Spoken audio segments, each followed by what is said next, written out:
Assalamualaikum warahmatullahi wabarakatuh. Saya Yudi Pramuko, tukang donat dari Bandung, YouTuber tertua di semesta.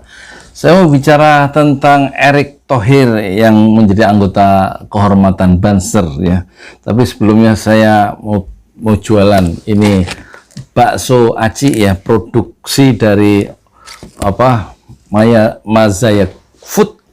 Jadi ini grup dari pesantren Rajolali, satu-satunya atau produk pertama ini bakso aci. Ini produksi dalam negeri yang dijual secara online, dan inilah satu bentuk produk anti kapitalisme global ya, dan tidak memihak pada asing dan tidak memihak pada asing. Ini memihak pada bumi putra ya. Bisa didapatkan di lewat Shopee ini ya, lapak Shopee, dan harganya cukup terjangkau, Rp14.000, halal thayyiban ya, murah dan enak ya. Sekarang linknya ada di bawah video ini. Sekarang saya akan komentari Erick. Kenapa Erick yang nggak ada dibahas di media? Kenapa Erick itu merapat menjadi anggota kehormatan Banser? Banser itu atau GP Ansor itu satu badan yang bersifat otonom dari Nahdlatul Ulama ya. Mengapa ya antara Banser dan Erick Thohir bisa saling menguntungkan ya? Kalau secara lelucon itu proposal-proposal dari Banser itu lebih jelas arahnya sekarang ke Erick Thohir. Ya dong, karena Erick Thohir orang kaya, meskipun sebagai Menteri BUMN itu BUMN-nya itu ya tidak mengesankan dari segi prestasi ya. Malah kalau kata pengamat tuh BUMN itu rugi apa prestasinya Erick Thohir. Tapi itu lain soal ya, bahwa BUMN itu pada berantakan itu lain soal ya.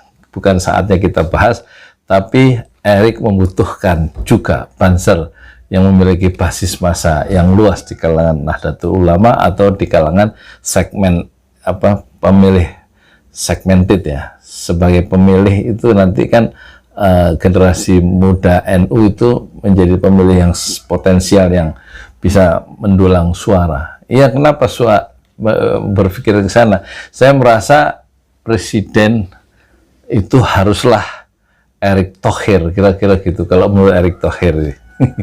Dan dia akan menyasar pada mencalonkan diri sebagai presiden ya, harusnya begitu, nggak usah tanggung-tanggung, ngapain juga hanya jadi anggota kehormatan Banser. Itu hanyalah entry point ya, ngerti entry point nggak, titik masuk untuk dia membangun karir politiknya di masa depan sebagai calon presiden Republik Indonesia 2024, meskipun akan terganjal dan tidak mudah menembus presidential threshold 20% ya.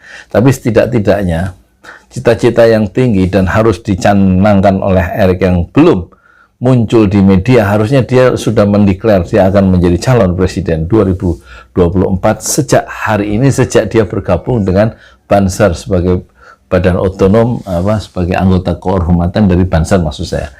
Dan dia akan memiliki daya tawar yang tinggi karena sekarang basisnya adalah jelas, pemilihnya jelas, jumlahnya jelas, yaitu anggota-anggota dari Banser, Nahdlatul Ulama atau GP Ansor secara umum, secara general, dan anggota atau warga Nahdien di kalangan muda secara general, secara umum maksudnya.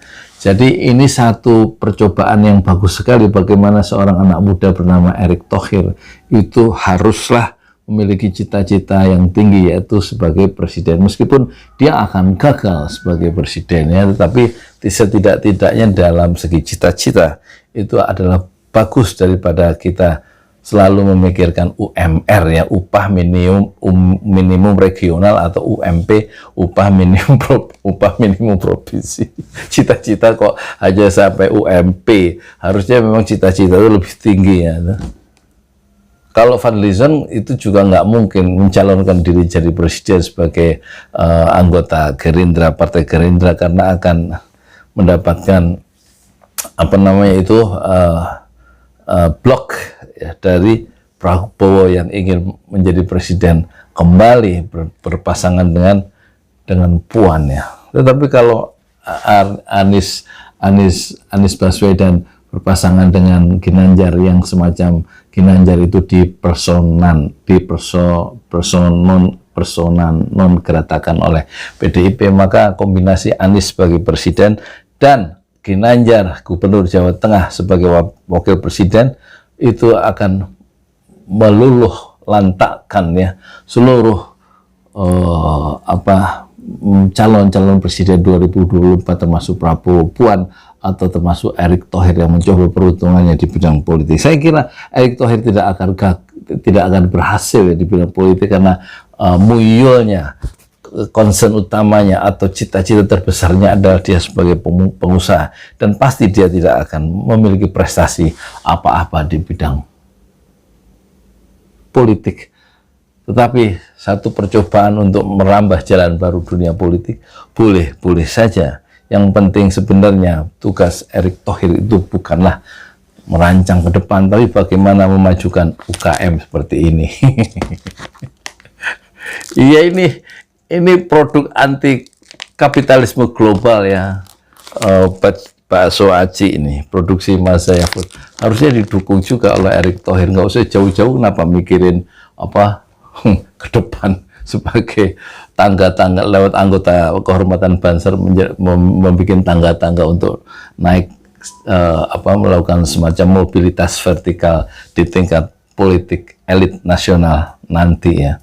Sebenarnya yang konkret itu ya kesalahan fatal sebagai politisi kalau memang arahnya 2024 itu kemarin dia tidak menyayangi atau tidak merangkul penjaga toilet dan justru menggratiskan toilet dan di lingkungan SPBU Pertamina di seluruh Indonesia, dan itu artinya memukul rakyat kecil yang sebenarnya dia duga akan membela rakyat kecil dengan membebaskan tidak masuk toilet tidak usah bayar, itu akan menolong banyak orang. Ternyata sebenarnya justru kalau saya masuk toilet itu dimanapun di jalan misalnya, itu kalau yang 2.000 malah saya kasih 10.000, malah saya kasih 50.000. Karena apa?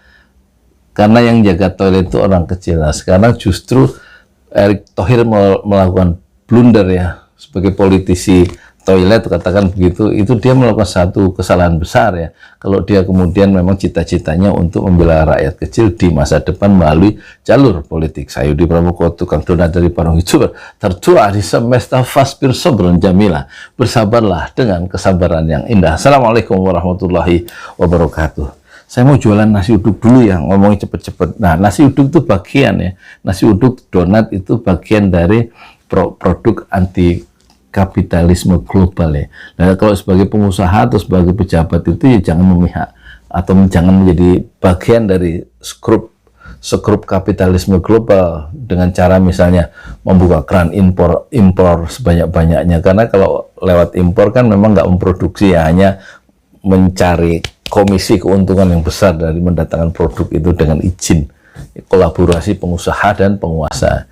Tapi itu artinya memihak pada sistem mekanisme pasar yang diciptakan oleh kapitalisme global yang rakus itu dan antek-antek yang ada di dalam negeri, termasuk